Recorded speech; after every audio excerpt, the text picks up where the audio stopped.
Welcome back. In Imagine Hearing News, you need a new heart. Well, that's what Holly Draper was told then, and she faced additional medical obstacles that would make her journey even more difficult. Now, Holly joins us now with her doctor, heart failure and transplant cardiologist, Dr. Andrew Sauer from the University of Kansas Health System. Now, Holly, you are the coin toss captain for the Chiefs game this week. Now, real quick before we start here, I got a full disclosure. Holly was my in the back behind the street neighbor for the longest time where we live at, and I just looked at our script this morning and I was like, is that Holly? She's gonna be on the show today? Fantastic. I am. So tell everybody about your journey, because now we followed it a lot as it was happening on Facebook, as did a lot of your family and friends, but what was it like for you? It was a super fast journey. I was 8 weeks from diagnosis until transplant. And it started off, I'm a school teacher, went to work one Tuesday, went and worked the full day, and I was like, I'm just really tired. Maybe it's this sinus infection that I've had for a while.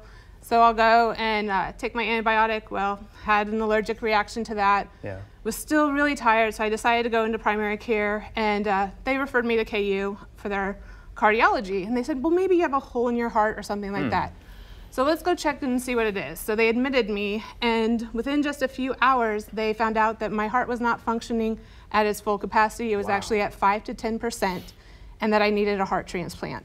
I was 34 years old. Yeah, and that you said 8 weeks from diagnosis to transplant. Doc, how common is that? I mean, that's got to be extremely fast for something like this, right? That's not common at all. No. We know about 10,000 patients are admitted to the hospitals in Kansas City every year with heart failure. The vast majority of patients do well with medicines, stents, valve procedures. Unfortunately, there are some who have heart problems that are so severe by the time we see the patient that even when we do our best to do those usual things, the heart is not really salvageable, and we start talking about heart transplant. Yeah. Now, was her case unique in any way that kind of made that journey a little quicker, or was it just kind of luck of the draw that heart showed up? In a sense, it was unique, but we do see this sometimes where younger patients, their body can tolerate so much sickness of the heart that the kidneys, the liver, the brain, the lungs, the rest of the muscles and the tissues of the body can really compensate. And so what she was feeling was really advanced heart failure, but she was able to tolerate it because she was otherwise very healthy. And Holly, what was it like hearing that we have a heart for you? Actually, it was kind of a shock because I have a unique story of I got to hear that twice. Wow. The first time they came in said you have a heart available, it is an at-risk heart, and my first question was, would you use it for a family member? And they said, of course I would. So I decided, okay, let's go through with this transplant, I'll take the at-risk heart. They took me back to the OR, they did everything of the new lines, sedated me, all of that, and they looked at the donor heart and it had died during transport. Oh, wow.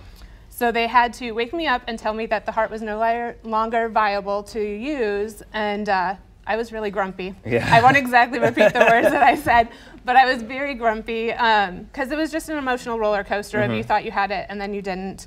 So I spent all day kind of just trying to get used to, okay, I'm going to go back to my hospital room and wait for more weeks for my heart to come available. And the nurse came in and goes, and it was like 7:30 at night, goes, you need to hurry up and get in the shower. We need to get you ready for surgery. Wow. And I said, oh, you checked the chart wrong. That was last night.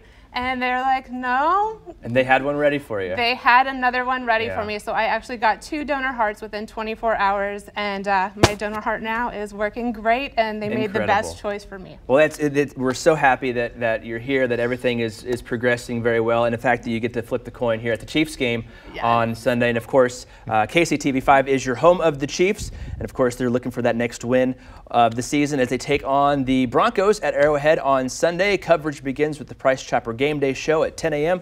and kickoff is at noon right here on KCTV5. Thank you guys again so much for being here, and congratulations, and thanks for sharing your story.